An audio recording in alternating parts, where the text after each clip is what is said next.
Okay, why don't we get started? I'm Barry Dornfeld.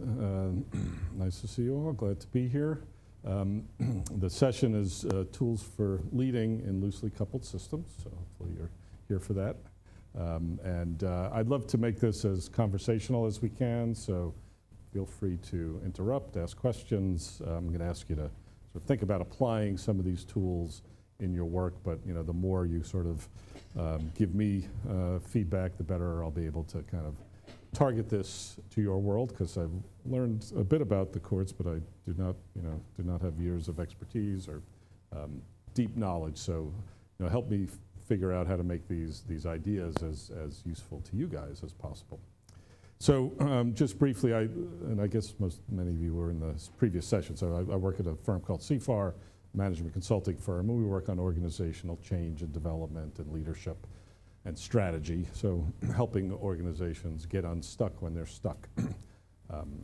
Like I mentioned, we work in a number of different sectors. We've done some work now with the National Center, some really fascinating collaboration that's been a great source of learning and I think some effective work, and been a good learning for me personally. It's been great to work with an important sector that I hadn't really had much exposure to and learn about it. So I've enjoyed the collaboration a lot. What I want to do today is sort of, building a little bit on the earlier talk, but focusing a little bit more on sort of some tools and applications for improving your work in the systems that you work in. And this terminology around loosely coupled systems I'll talk about in a moment, but is that phrase something that you all have run into before? Some not? Yeah, so I'll talk a little bit about it. It's actually, we've been using it a bit because Mary McQueen from the National Center picked up on it from some sessions that some other folks at my firm had done at the Kennedy School years ago, and I think it's been applied really well in your systems, but comes out of some other work we had done. So we'll talk a little bit about that, but then really get to some approaches and tools to help you do your work in these systems and give you a chance to try those out. And I've got some handouts to help with that. So, so what are the challenges of loosely coupled systems? What is that terminology? Why is that helpful? Well, I think, sort of as I spoke to earlier, the notion of authority in organizations has changed, how people sort of take up their work, how leadership gets people to work in organizations across the board has changed, but it's particularly complicated in these loosely coupled systems in which there are different sources of leadership, of authority, of direction, and kind of different moving pieces in these systems. You have the kind of judicial role and identity and the administrative. I assume most of you are on the administrative side, but obviously you're working with judges and folks with judicial backgrounds and probably other identities involved as well. And, this is like our work in other sectors. Higher ed, is very similar in that you have, the sort of the academic side of the house and the business side of the house, or the administrative side of the house in a university, and they collaborate together, sometimes not so well, hopefully better and better. Healthcare is very similar as well, where you have, doctors and the kind of medical world, medical identities, collaborating with the business side of healthcare, which has become more and more a focus and more important. So that's part of the idea, is that, there's a kind of segmentation of identities and roles a bit. In general, I think in these systems, administration feels a little undervalued. And I don't know if is that true in your work at all? Sometimes, I know certainly, working with people in higher ed, the sort of the academic folks are kind of the, they're the purpose, and the people who have to actually run the organizations don't get as much respect. They're not treated as well, but they play really critical roles. And same is true in healthcare. The doctors, whether well-meaning or not, can be, a little, sort of arrogant about their role versus, the people who are doing the business side. You have the coats versus the suits. So that dynamic, I think, happens in the world of courts. Yes? Yeah, okay. Wasn't sure if people are being polite here. Or, yes, okay, good, thank you. That's what it is, hallelujah. Yeah, okay, good, good. You know, the role of autonomy is an interesting one. So, you know, my understanding as I've gotten to, you know, learn about how courts work, and I know it's different in different courts, but in general, you know, a judge has a certain level of autonomy. They have their own fiefdoms, right? Again, similar to higher ed, you know, go tell a tenured professor what to do, lots of luck, right? You know, they are their own operations. They kind of do what they want, and that's part of the reason they're in that profession. So I think judges have a bit of that as well, and it makes systemic change and systemic improvement more difficult if you have these autonomous, you know, centers of power. And again, it's not necessarily suggesting that they're pernicious in that autonomy. That's just the way they work, the way they've been trained to work and grown up working. But it does make for tricky dynamics when there's that sort of tension between autonomous, you know, leadership and the need to integrate if you really want to do work better. Partly to integrate just so everybody knows what everybody's doing, so sharing of knowledge can be hard, but certainly when you're going in, and I know the National Center has to face this a lot, when you're going in to improve systems in courts or to, you know, in your own work, if you're trying to change or improve a system, when you have this much autonomy, it's very hard to get people to all agree on a system, you know, a shared way of working, when in fact that's probably going to be helpful in some ways. And, you know, that doesn't mean you have to completely give up autonomy, but that balance, you know, between autonomy and integration, very relationship driven, and I think that's true of a lot of workplaces, but I think the courts, you know, so things get done through personal relationships, not necessarily through agreed upon processes. So, you know, if I know that judge, rather than go to the right person, I might go directly to the judge, or if I know somebody, you know, in an administrative role, I might jump over somebody else to get there. You know, this is something that's true of all organizations, but particularly true in these loosely coupled systems like you work in. So, you know, so I think those are some of the dynamics.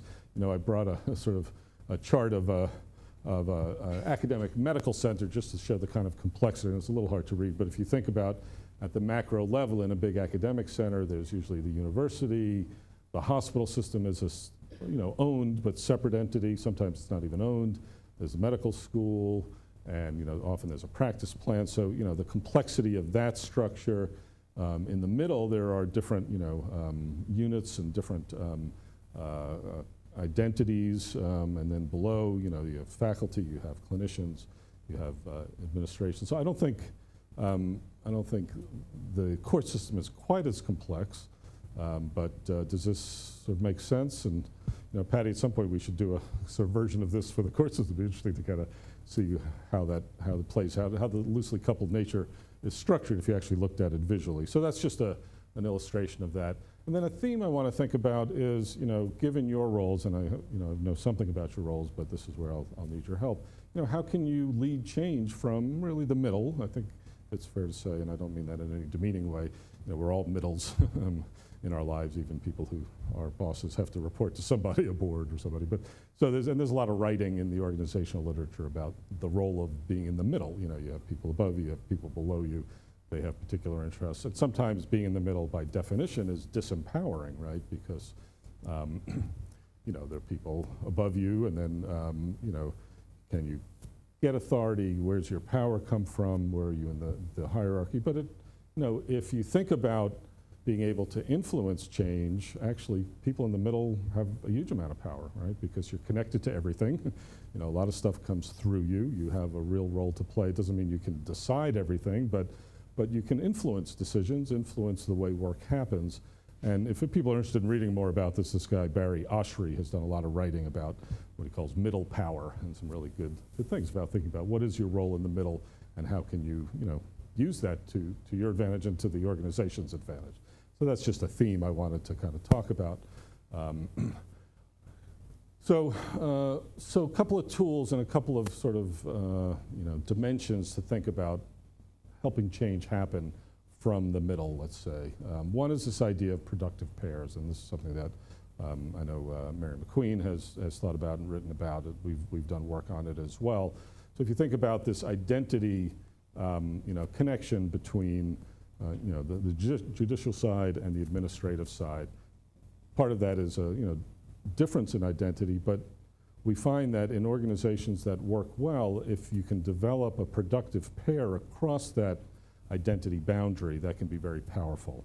And talk about a little bit of what I mean by that, though. So the pair can be an integrator across these two domains, right? Again, think about in academia, a well-run university has often a strong president who represents, in a sense, the business side of the university. They're the chief, in charge of major decisions, but also in charge of fundraising, in charge of running the business of the university. The academic side is left to the provost, right? And if you have a strong provost-president pair in a university, and we've worked with some that have this, that can be very powerful. The provost is sort of in charge of all academic issues, faculty hiring, programmatic stuff. Not that the president doesn't play a role in that, but figuring out how a president and a provost work together is often an important part. And we've seen a lot of universities struggle if the provost, is too strong and gets in the way of the president's authority, or vice versa. So that's an important dynamic. And the roles are different, and they have differentiated roles, different domains that they speak to, and so on. I don't know if people follow higher ed at all. Anybody from Philadelphia, by the way? So there's, the area. I don't know if you noticed the news of Temple University is having a major meltdown right now, and it's a very interesting story. The provost, who we had done some work there last year and had worked with him a little bit, the provost got fired. The president fired the provost for a big financial mismanagement issue, and now the board fired the president for firing the provost. So it's a bit of a mess, and it's sad because the school had been doing quite well, and it kind of brought itself up from its early days. So that pair obviously wasn't a very good pair at Temple. I don't know the real dynamics behind it, but then so the idea is, who do you think about as your pair? So on the judicial side, I'm just curious, thoughts about this? Do you have a judge that you consider kind of your judge that you pair with? Presiding judge? Yeah, is that true for most, the presiding judge, or, yeah? Okay. And do you feel like you can identify as a pair with that judge? Yeah, good. Say more about it. What are the dynamics behind that? I'm sure it has individual dimensions, but just from a role perspective.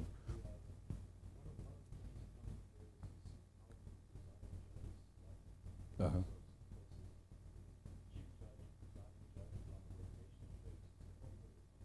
Oh.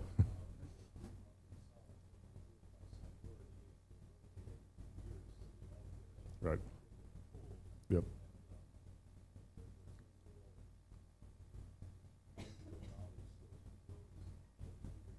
Mm-hmm.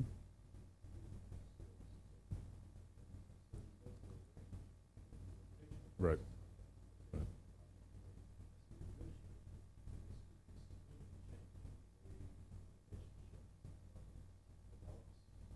Yeah. Yeah, it's interesting. So, yeah, as soon as you're sort of formed a good relationship, that person's gone and the next person's come in. Yeah. Yeah.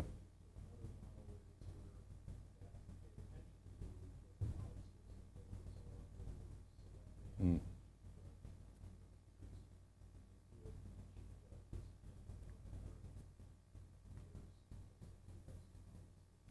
Right.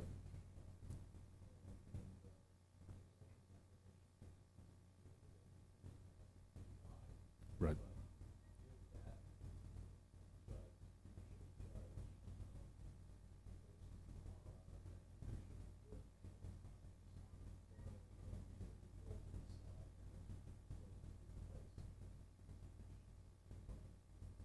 Taking too much authority. Uh-huh. Very interesting. Yeah. Right. Right. Yeah. Yeah, and it must shape your experience a lot. How do you think somebody else, if we were talking to your judge partners, how would they describe your role?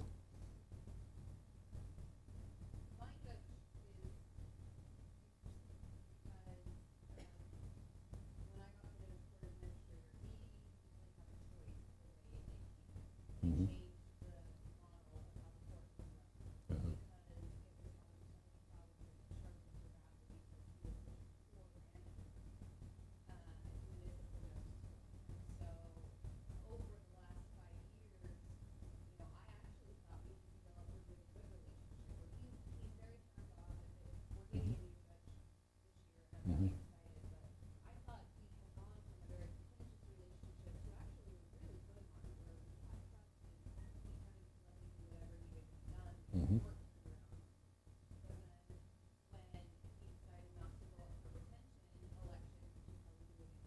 Uh-huh. He didn't tell me. I was hearing about how he was talking about Mm.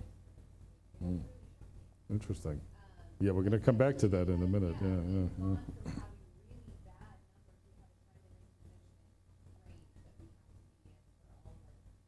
Mm-hmm.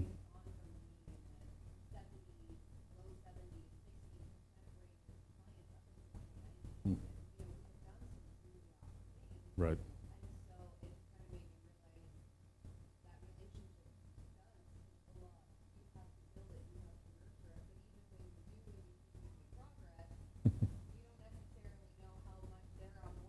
Yeah. Mhm. Fascinating.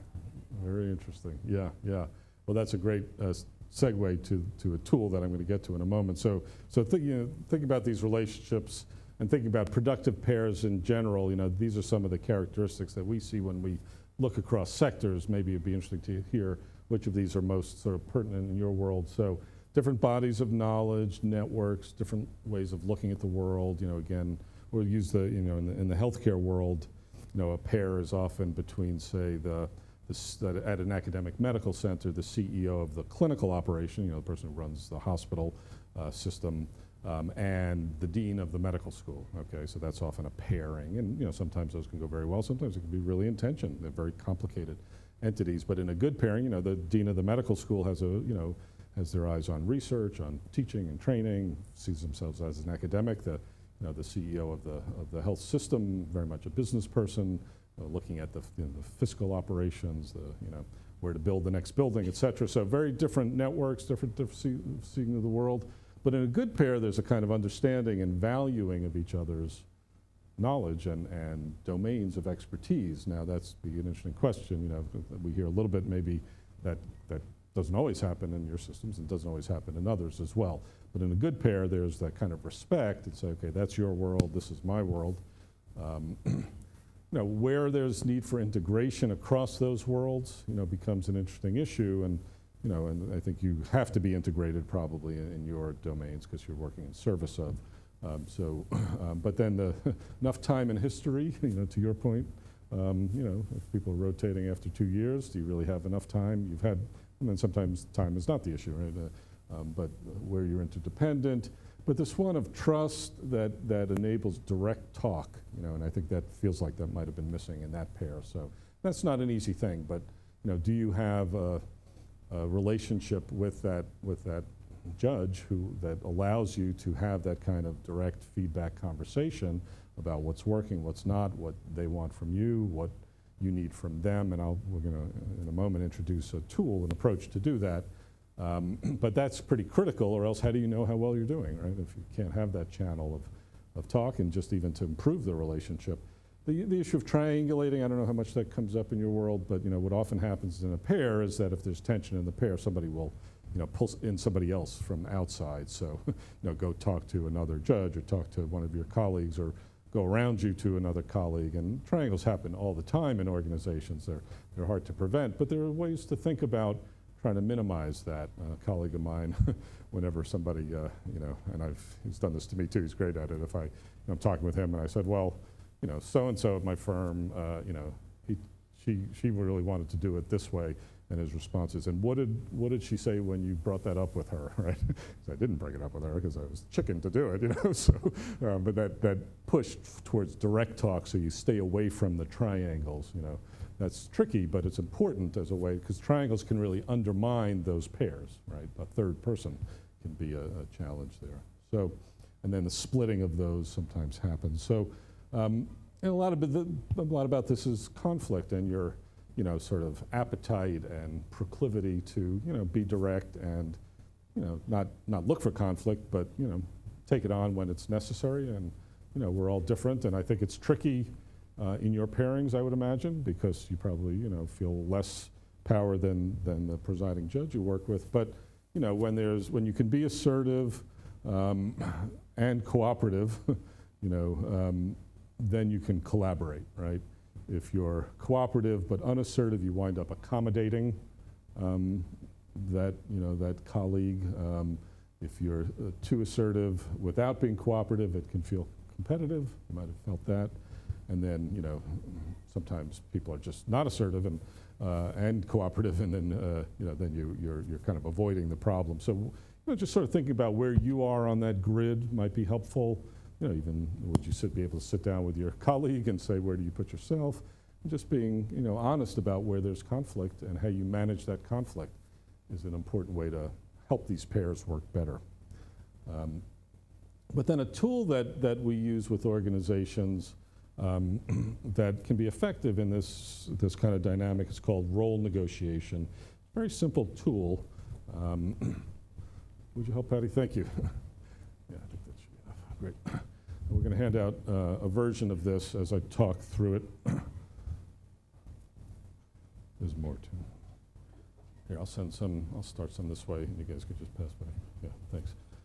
So the idea of role negotiation is just a simple method, an organizational tool to try to improve your role with a colleague. It could be this pair, it could be other folks, but it's a very simple, kind of almost a negotiation tool to kind of work across expectations and differences, okay?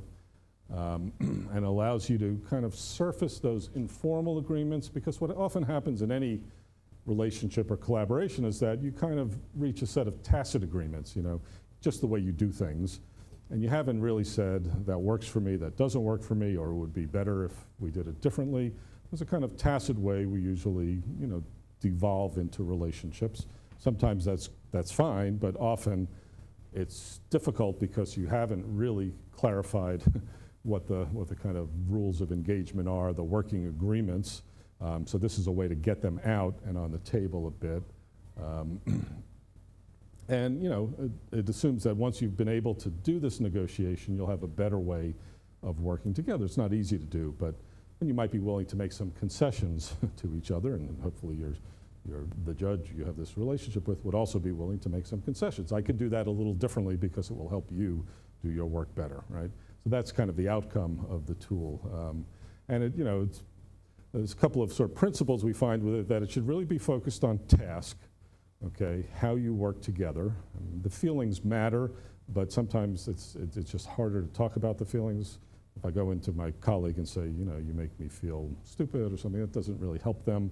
But if I say, you know, when you, you know, drop something on me on a Friday afternoon and I don't have enough time to do it, you know, that doesn't, I can't be effective because of that. So you sort of look at the task elements when you can. You know, open and honest dialogue, but being clear about expectations is really critical, because we're often unclear about those, and then getting kind of honest feedback. So, and also doing it in a way that's very specific, that's descriptive. You're not evaluating the person. It's not, they're not a bad person. You know, usually in roles when there's conflict, it's not because somebody wants to be a jerk. You know, it's just they don't know what they're doing to you. There is a systemic nature sometimes, and it's about unclear expectations. So, and it has to be timely. So if there's a conflict, you know, and again, I'm sorry, I don't know your name, who shared from Utah, your example, you know, timely, right? If it's the end of 5 years, all of a sudden you realize that, you know, your colleague wasn't happy with some of the. Mm-hmm.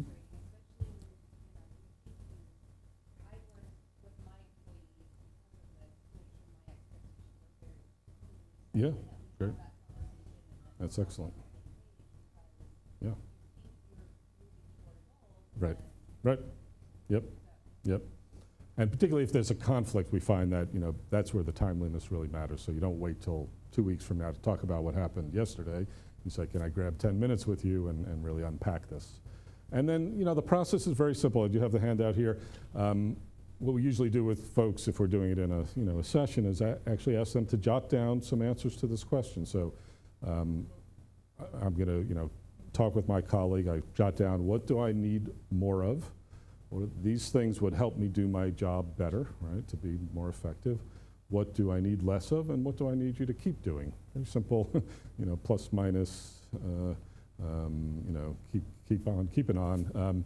But that kind of simple feedback, so what we usually do is have people write their thoughts on these things, and then actually sit down and have a conversation.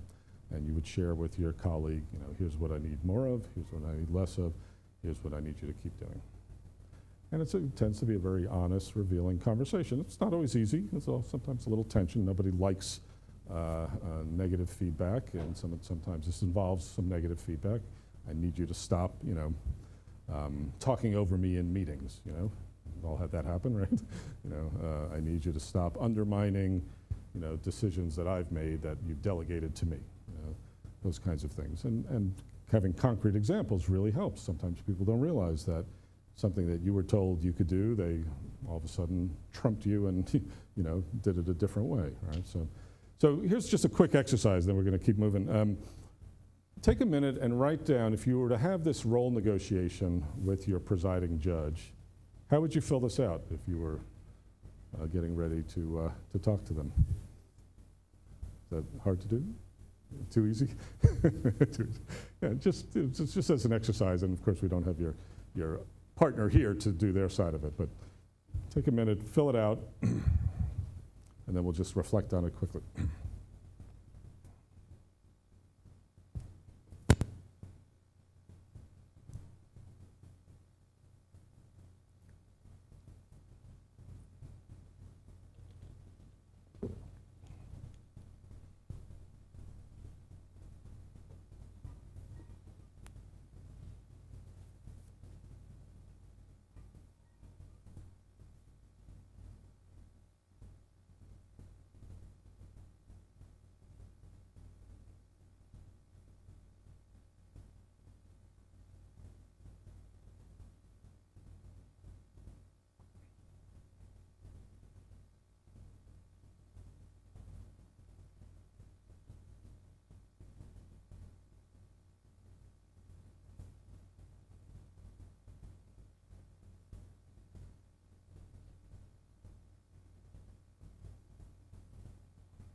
All right, so as you're finishing up, don't want anybody to have to share the items they wrote, but just quick reflections on doing this. Did it easy, hard, feel helpful, feel like something you could actually sit down with your judge and have a conversation about? So thoughts? Yeah.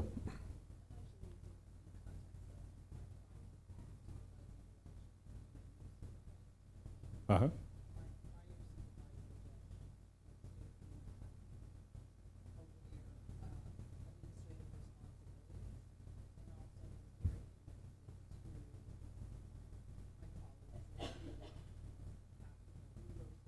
Uh-huh. Okay.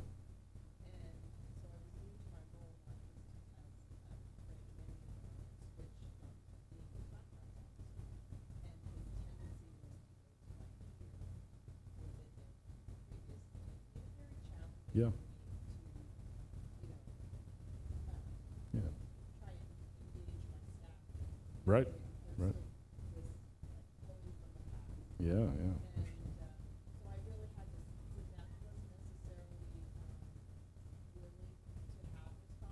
Right. Ah.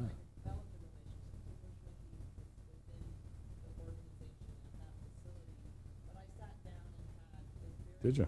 Excellent.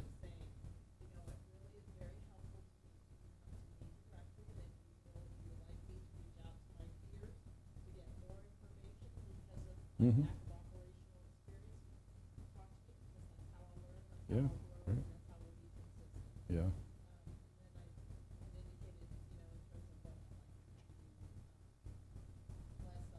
Mm-hmm.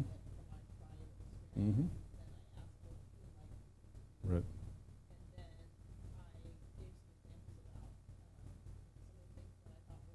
Oh, good. Right. That's great. So you already, yeah. And was your new judge, open to the conversation? Was it hard?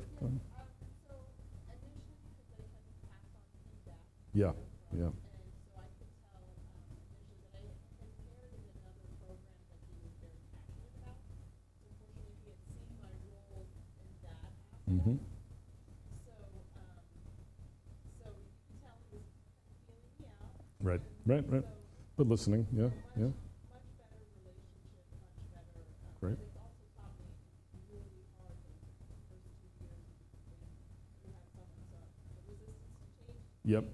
Right, right, and not open to even having the conversation. Yeah, yeah. And I love this idea of, you know, when there's a new start, it's a great opportunity to try to at least set some expectations. Yeah, your thoughts? Yeah. I find this particular helpful challenge when something's happening in discussion with Mm. their whole upbringing is around I will opine on something, I'm expertise in this field. Yeah. So actually the kind of feedback you get is when something has gone wrong, and the feedback is gone wrong. Right, right. So this is something we do quite regularly now. Uh-huh. And actually we have had that painful experience of having to ask. Yeah. Can you tell us if something we're doing that's good? Right. And something that we survive, and the first response you get is, well, if it's going well, why do I need to tell you? If I'm not talking about it, it's going well. It's not so helpful, though. Yeah, right. Yeah, yeah. There was a realization for us that actually it's a kind of helpful thing. Yep. Or just walk through it and talk about something that's easy. Yeah, that's great. Yeah, yeah. And I think you're right. I think, yeah, judges and lawyers and other professionals, as I said, are, you know, they're used to opining, not, not reflecting. So, yeah, good. Other people, could you imagine using this with your judge counterpart or others, or people even who work for you? Yeah. Yeah. Okay, good. Yeah, I'd recommend you try it out. I'm not suggesting it's easy, and you really, obviously, your colleague has to be open to it. But hopefully, you can talk about the value of it. We've actually got a write-up of it. If anybody wants, we can send it to you. That it's a little more of a process write-up if you want to sort of share that and say, here's a tool that we've learned about. Yeah. Yeah. Yeah. Uh-huh.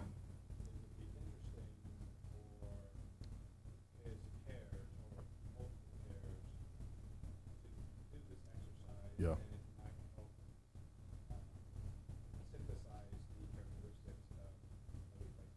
Great idea. Yeah, really. What am I expecting? What do I need? Yeah, I've seen people do that on the other side when they're coming into a new role. There was a university president who wrote a wonderful kind of memo about what my expectations are, how I like to work, and really laid out, meetings and information and when email should come to me, when it should come to somebody else. But to do it on the somebody's exiting and tap their knowledge, what a gift if you were coming into that role to be given that data, and say, here, I could shape my experience. Good, good, all right. So that's just one tool, very helpful, but again, the context is how to make that pair relationship as effective as possible, okay? All right, so let's go into another one. This is called, it's around decisions and the importance of decisions, and a tool that we use, and we've used together actually with the National Center very effectively. So the idea behind this is that in general, collaboration's not easy, and as you get complex and organizations grow and change, roles and responsibilities can become unclear. Okay, who has to do what, who's in charge of what, who's authorized to make what decisions. This is true in any organization, but I think in loosely coupled organizations, it's particularly true because the authority structures are not as clearly defined. Okay, and when roles are unclear, politics can dominate, feelings can get hurt, conflict can happen. And it's often just about, not always, of course, but often about clarifying roles. Because if you don't know what your role is and the boundaries of that role, how can you be effective and help others be effective? Okay. So it leads to slowing things down, duplication of efforts, too many people being involved in decisions, too few people being involved in decisions getting stuck, taking too long. All of that really can come out of this notion of role and role clarity. And this tool that we use, and you might have seen versions of it, we have a version we use, but others do. Sometimes it's called RACI. I don't know if people have seen RACI. We use it a little differently, but it's a similar idea, and we call it decision charting. And it's just a way to negotiate clarity around some important decisions. And if you use, the idea is that you use the decision as the venue, the sort of vehicle to achieve clarity, okay? So let me just sort of take you through it quickly, and then we'll chart it out. So to do this, you need three things. You need a decision, and often we'll work through several decisions, and sometimes those decisions are very big decisions, you know, hiring a new CEO, or, you know, in healthcare, hiring a new faculty member. Sometimes there are small decisions, you know, buying a piece of equipment for $200. And sometimes even a small decision like that, or setting the schedule. I'm sure for you, scheduling is a big issue, et cetera. So you need a decision. You need to think about who the roles relevant to that decision, and then the people who might have a role in that decision. So I'm going to take you through it. And this is all available to you, you know, these slides. So feel free to take notes, but don't feel like you have to capture everything. You'll get this. So the roles are really critical, the participation roles. And the way we do this, we have these really 4 roles, or no role is important as well. So, and there's this very simple code we use. So the person who's responsible for a decision is the person who has to make sure that decision gets made as effectively as it can be, okay? So if your judge has charged you with, you know, a decision about, you know, a new hire, say, your role is to make sure that the hiring process is as effective as it can be, that the right people are brought in, the right committee, et cetera. So you're responsible for that decision, but you don't necessarily have authority over that decision. So the approval, is the person who gets to say yes, no, A, B, you know, this person, that person, they have the approval authority. Sometimes the same person that has the approval authority has the responsibility, but often that's, you know, that's the responsibility is delegated. The person who has the authority keeps the authority, but delegates the responsibility. Now, how, for a particular role, how much authority they're willing to delegate becomes a very interesting dynamic, and we find that judges, like other well-trained professionals, don't like to give up that authority, so they wind up holding on to a lot of decisions while complaining that they have too many decisions to deal with, of course, so there's a dynamic there. But that, you know, how they distribute that authority is an important question overall. So, but there's the R for who's responsible, the A who actually gets to approve. Often it's one person, but sometimes it's more than one. C is a really important role. C is who gets consulted, and by consulted, we realize that it's really important to be clear about what that means. That doesn't mean that I go to you and I say, you know, what do you think, after I've already made up my mind. That's not really a consultation, right? It doesn't mean that I go to you and if you say, you know, yes, and other people think no, we have to agree with your yes. So I'm having a, you know, an authentic conversation with a stakeholder to say, what is your position? What do you think the right decision is? How would you weigh this? And that person has to know that they only have a consultation. They'll be listened to, taken seriously, but they don't have authority over that decision.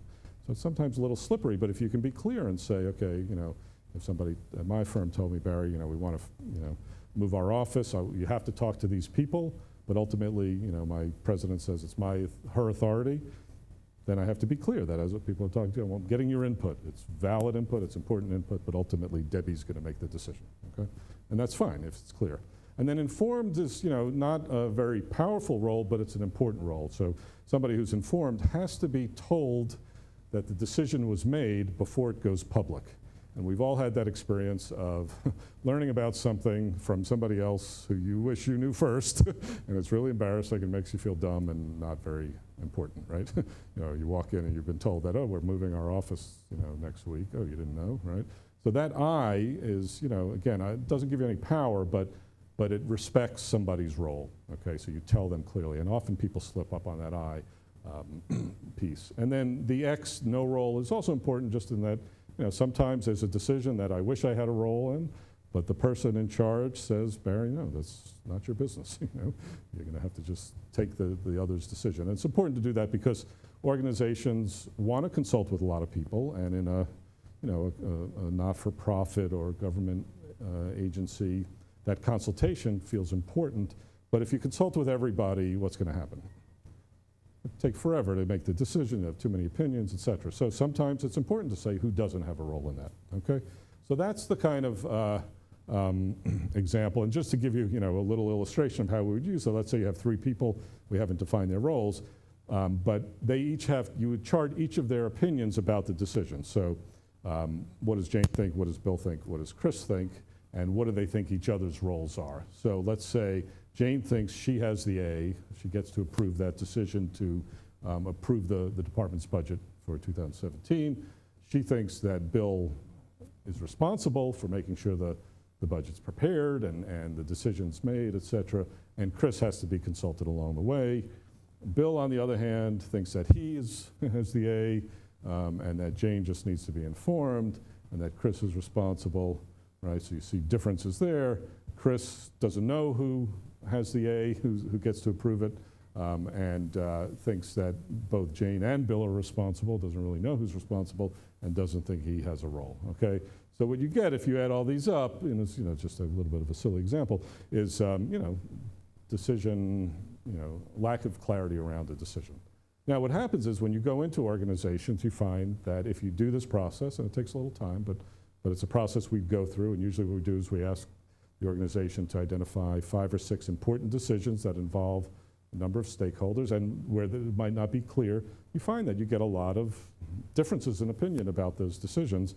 And the point is not who's right or not, right? The point is, first of all, to see where the lack of clarity is, okay, around a particular decision, but also around a set of decisions, because you get to understand people's roles through this. If Jane, well here, I mean, we didn't tell you, titles, but, Chris clearly has less power in this organization than, Jane or Bill, because, at least on this decision, doesn't have any A. That might be appropriate or might not, but you can look across a set of decisions and see, where power lies, how people are involved in those decisions, et cetera. So it's a very good process to try. And we're going to ask you to try it. So take a minute. Thanks, Betty. And thank you.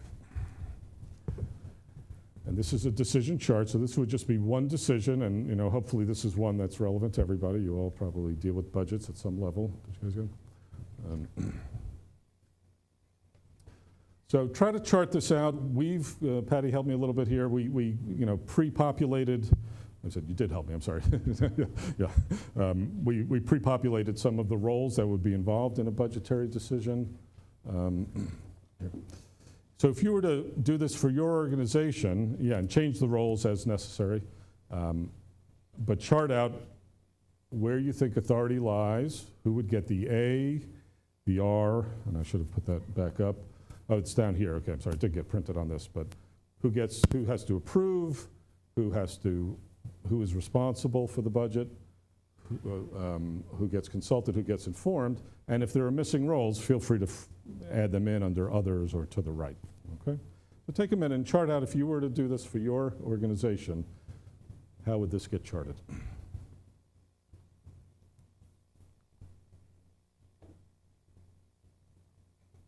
And you just fill the letter in the box. We'll just do this first decision.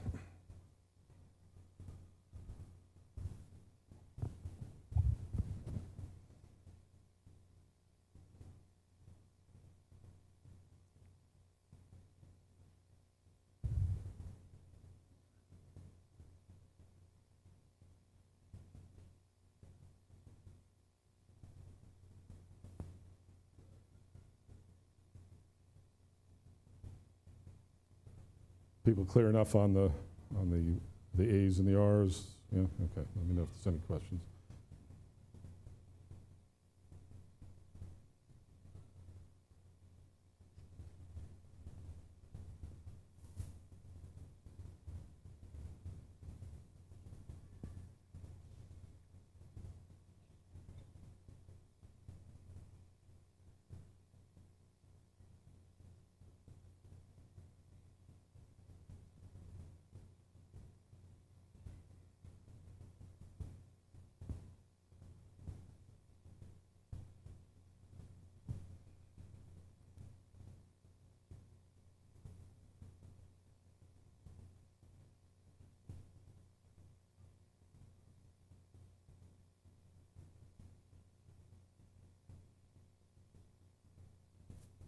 Okay, so let's just do a quick tally, and of course, no right answers here. The question would be, if you were to do this with your colleagues, your presiding judge and others, would there be differences or, or agreement around the roles, right? So just out of curiosity, how many people for the presiding judge's role, and how many of you gave the judge an A? Just raise your hand. Okay, most but not all. What other roles did the judge have? C's? Anybody? C? I? Yeah, an I. Okay. A couple of I's. So in your system, the judge is only informed, does not have any say over the budget.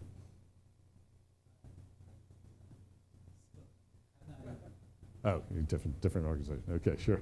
Okay, good. All right, and did I skip consulted? We said consulted. Okay, and where do the R's lie? Just call out what role, who's responsible in your system for the approval of the budget?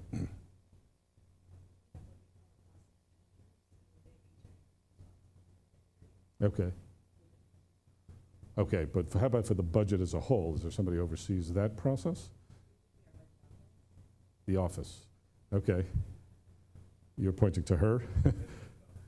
Okay, but that becomes an interesting question because sometimes people will say it's an office, and that might be the right answer, but that can be tricky too because then the important part about the R is that if let's say whoever is ultimately responsible has the A, or at least is the boss of that group, you have to know who to look to if the thing doesn't happen, right? And that's the person with the R. That's the person who should lay up at night awake worrying about this happening. So sometimes if you say the office, it means that there's not an individual who's worrying about it, but it sounds like it's you.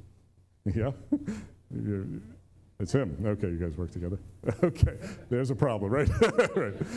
And often organizations will give out 2 R's implicitly and say 2 people are responsible, and sometimes that's right, but that can be tricky because who's really driving it, who's making sure it doesn't get stuck. You might be expecting your colleague to do stuff that you're not doing. So being clear about it, sometimes when we do this with groups, they'll improvise and they'll say, well, you have the big R and you have the small R. And that's okay, as long as it works.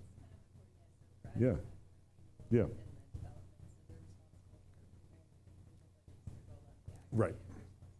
So there might be stages, right? And you would actually probably call that a separate decision for the individual budget, okay? Other people give, who else gave R's to other roles? Yeah. Uh-huh. Okay. Okay.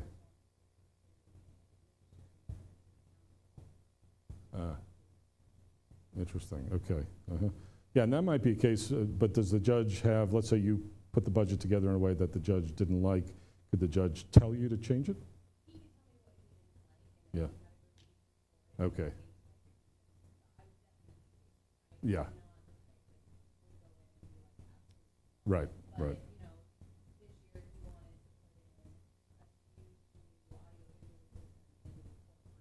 Mm-hmm. Right. Okay. Right. Okay. Yeah, I guess I'm just kind of probing whether that judge has a kind of first A before the council does, but no. Okay, so you really see the council as the ultimate decider. Good. Any other wrinkles that are worth sharing? Yeah. Yeah. Yeah.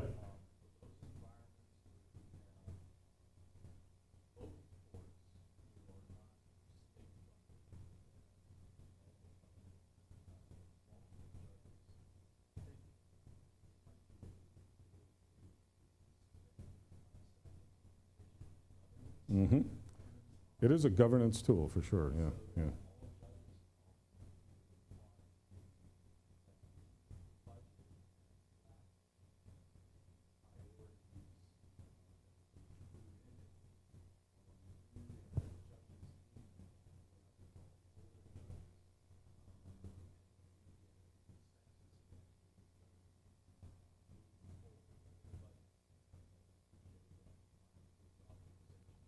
Right. Right.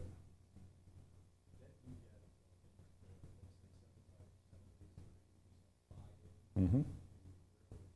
Right. Mm-hmm.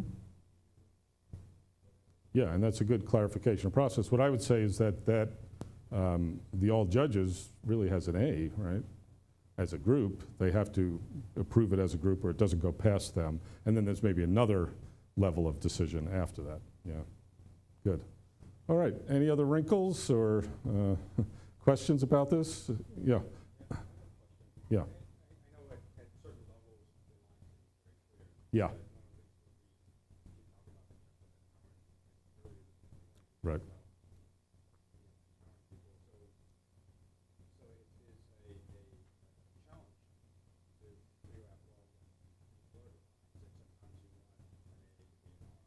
Right.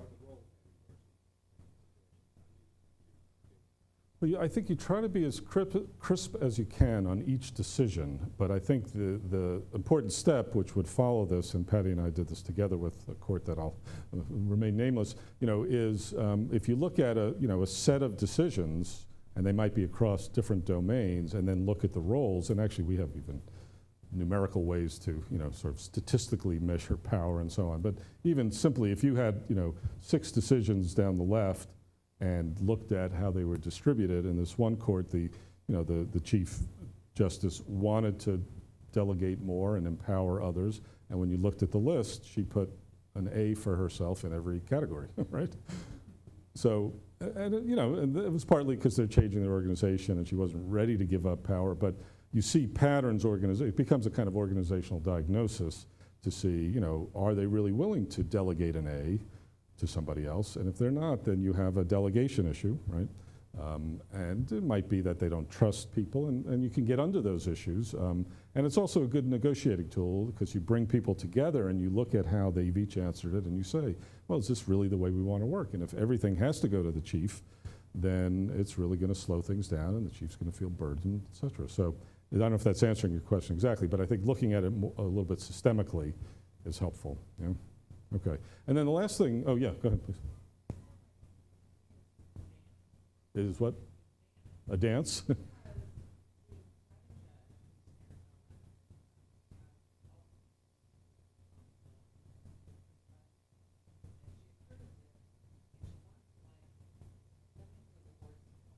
Uh-huh.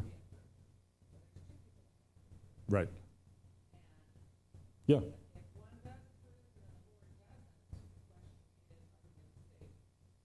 Right. Okay. Yeah. Right. And those are, yeah, you have multiple A's, and that's tricky, right? Because how do you resolve? And that's why we try to get organizations when there's not a statutory, limitation, to really have a single A if they can. But often, again, in this productive pair thing, if you're in a hospital system, you might, the dean and the CEO might have to both approve of a big decision to put up a building, whatever it is. But if you have to have 2 A's, sometimes you do, and then, you have to figure out, how do you make that dance effective and not get stuck in it? Yeah.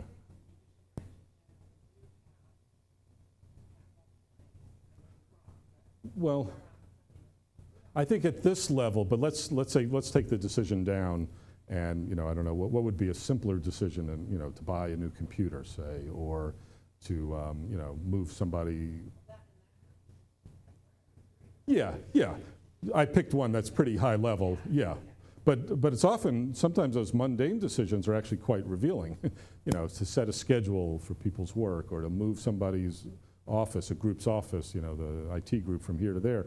Those might be decisions that, seem pretty trivial, but actually people get stuck on those things, and there's a lot of feelings about it. And if, again, if people don't give up some of that authority, then people won't feel empowered and feel good at their work. So sometimes it's the more mundane ones that are revealing. But I agree, sometimes the bigger ones just have to be that way. Last just word about this is that another thing that's very useful about this tool, and you might try it out with your groups, with people who report to you, is that we find that organizations who have learned this actually use it when a new issue comes up, and it's actually a very useful shorthand. So let's say a new task gets introduced, and there's a new project, and again, like you just use my firm, and somebody says to me, or my boss, the president says to me, Barry, I'd like you to run this project. Actually, something I'm doing now about a publication we might do.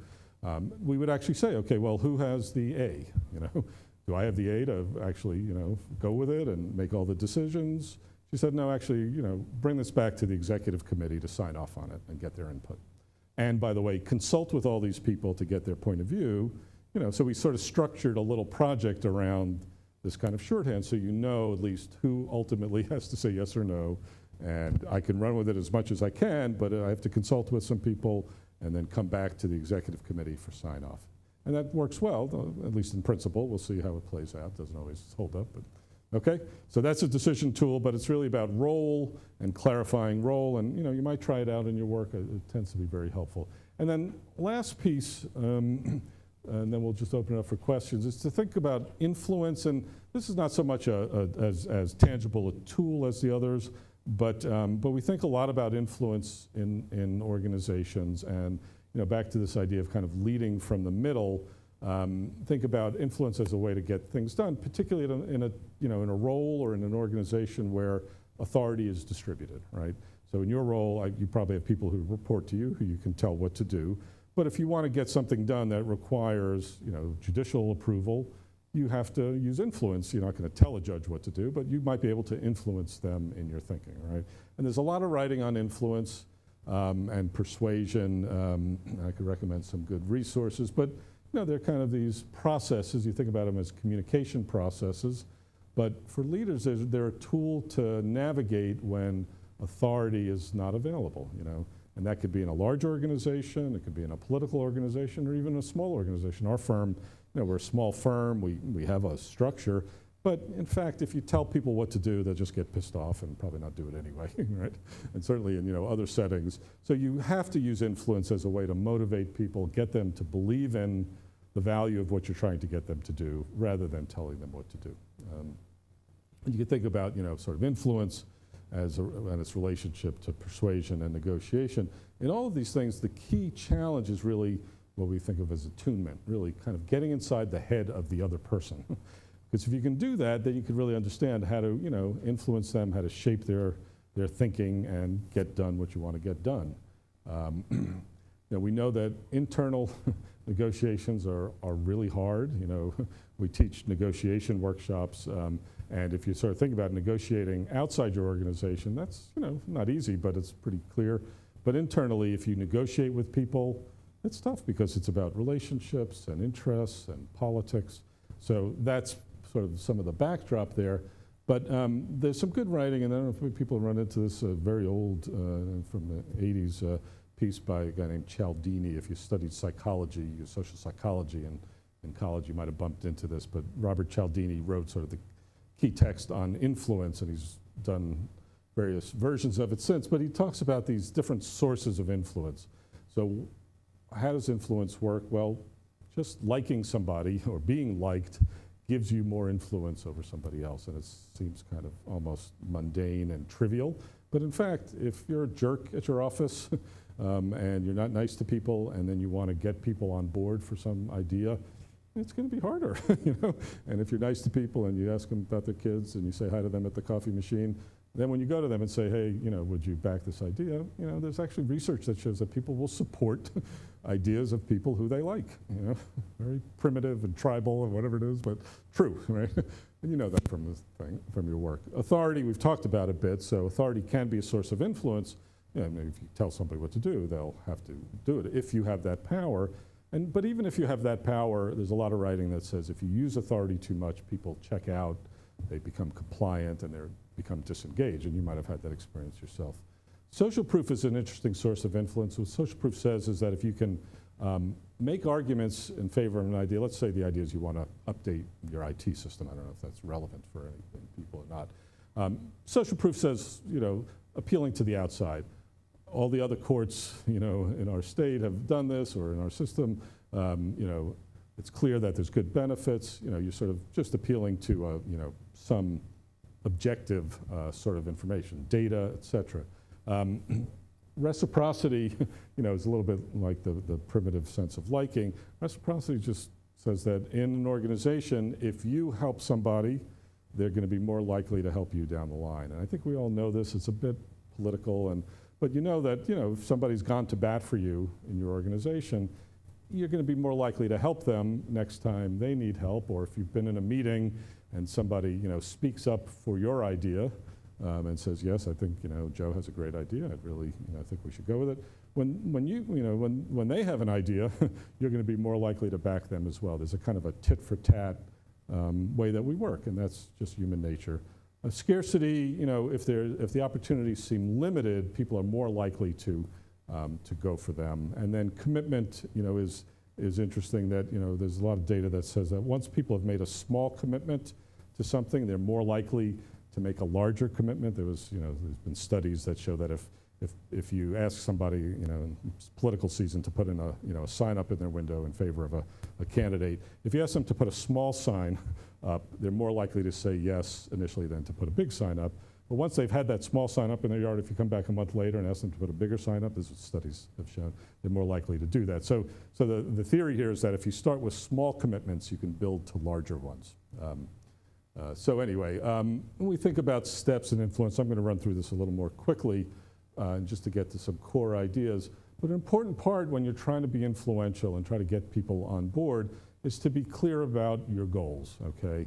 Let's say you have an idea about a change you want to see happen in your organization, some idea that you're invested in, you think is good for the common good. Be clear about your goals, be clear about the core of the idea, why is it better than other options? And then think about the decision makers and influencers, is a bit like the stakeholder mapping we were talking about later, but think very strategically about if I want our office to hire a new skill set, and say I wanted a designer we need a designer in our firm. Well, who would I actually have to get on board first before I go to the president of the firm? And I might say, well, the editorial office, if they think this is a good idea, then I'm going to be able to present it with their support. So you think about a kind of strategy of being influential, a kind of stepping stone strategy. There are ways to think about barriers to influence, and what you're going to need to be successful. And some of these are about your sort of interpersonal dimensions. So what's your relationship to the folks you're trying to influence? What do they think of you? But then credibility is a really critical one. Are you credible? Are you seen as credible? And credibility is tricky because it's hard to just become credible. But over time, you can build up credibility as being an honest broker, as being somebody who, thinks about the organization in a good way. The trick is you could actually lose credibility too. So you have to think about credibility. But the more credibility you have, the more your idea will be taken seriously by people, your peers, and people above you. Okay. On the organizational level, the barriers are a little trickier. I mean, if people have deep beliefs, say, that go against, the idea you're trying to further, that's sometimes hard to get around. There's strategies for that, but interests are interesting. So to the extent that you can tap in to the interests of others, and I mentioned this in the earlier talk too, but if I have an idea, let's say about hiring this designer, how can I figure out an important, senior person in my firm, what would they benefit from that? What would they like about that? And I know, for instance, that they don't think our PowerPoints look very good. So they might be interested in this idea, and if I can, adapt my idea to help them, and get them on board, that's a good strategy for being influential. So let me just skip to this one sort of tool I want to give you, this idea of channels of influence, which really is connected to the Cialdini work, and I have a little handout on this. I have plenty of handouts today. Thank you. Great. So here the idea is that if you think about the channels of influence that you think are effective in your organization, right? And we're able to even just do some mapping of that, and we have a survey tool that we use for this, but don't have time in this session to use. But what carries influence in your organization? If you were, say, to be pitching an idea, what are the channels, what are the ways of communicating that idea that are going to be most effective? Obviously, the authority channel, to the extent that you get other senior people invested in the idea, that can be helpful. How important is what we would call the rationality channel? Having data, having external proof to bring to bear, Is that going to be an important part of convincing people of an idea or not in your organization? And organizational cultures differ on this. How important is vision? Okay, does it have to really appeal to a broader mission?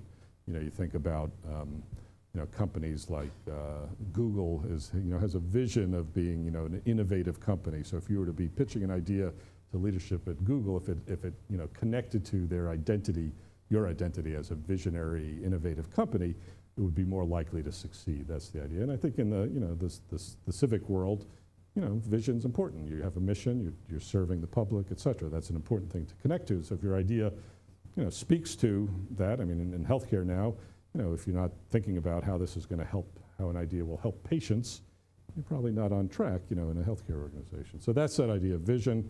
Relationships just mean, in your organization, does it really come down to having the right relationships to get an idea across? And this gets into that, coalition building notion, et cetera.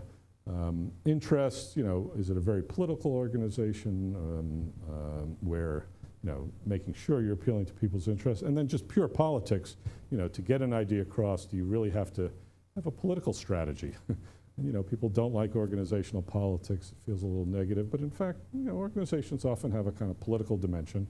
And if you don't build a kind of coalition of folks to further an idea, it's going to be hard to get it across. So I gave you a worksheet in this. I know we're just about out of time, so feel free to fill it out, now or later. But the idea of this is, if you thought about in your organization, which of these channels, has the most currency, and you could even just do a high, medium, low, it gives you a kind of sense of what strategies are going to be most useful. And then what we'll often do when we do longer workshops on influence is actually have people think about their strengths along these dimensions. So you might live in an organization that's, highly vision-centered, but in fact, that's not you. You don't really speak that way. You're much more of a data person.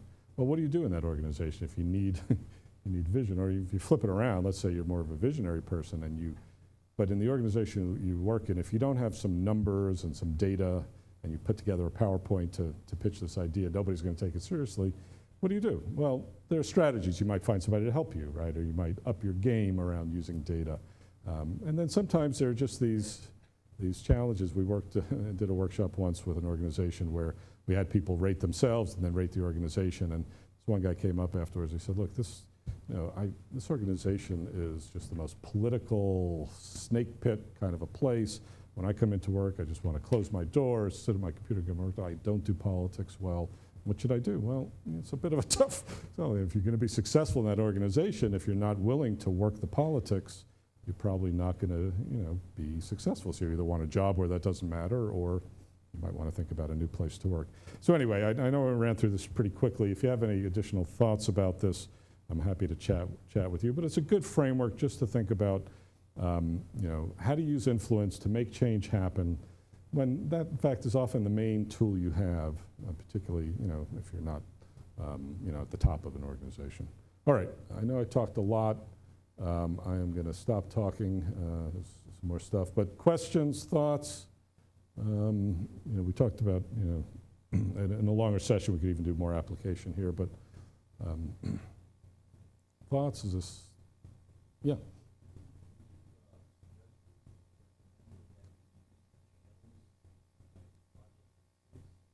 Interesting. Say more about what you mean. So having people do an assessment.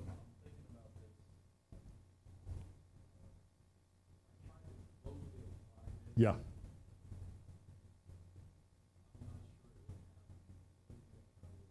Uh-huh. Okay. Uh-huh. Yep.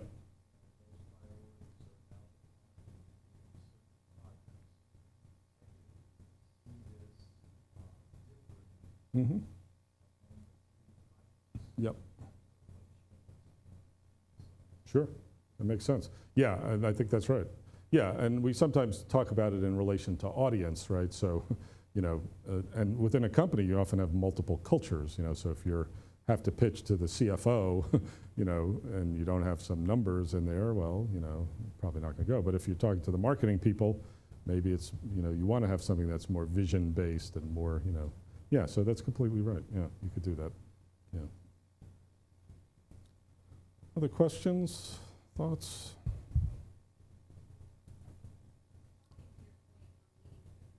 Yeah. Mm-hmm.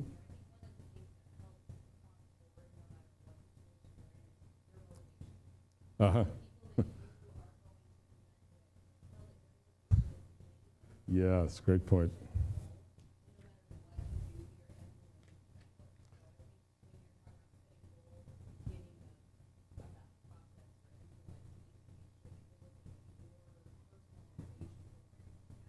That's a great point.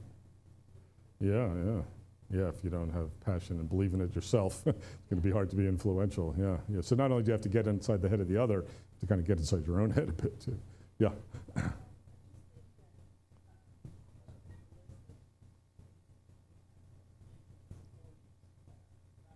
Yeah. Yeah.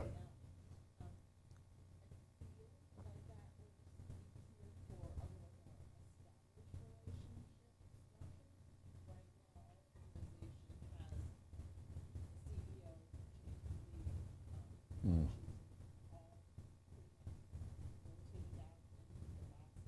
Right.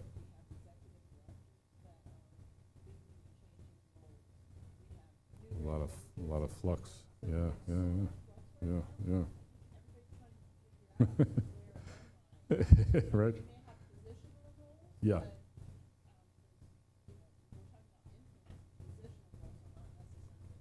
Right. Yeah, and that's completely right. I think influence is very much about working outside of the org chart in a way, working through it, but also working outside of it.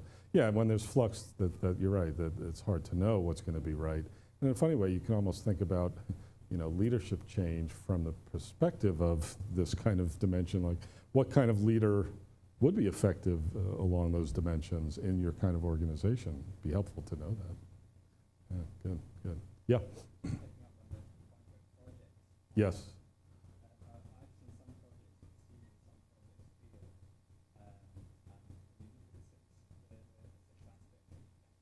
Yep.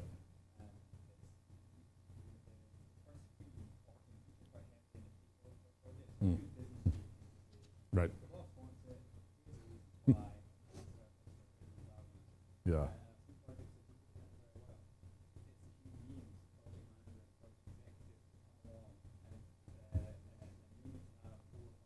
If you haven't worked the politics and the relationships. So yeah, that's a great point. Yeah, that's a great observation. Yeah.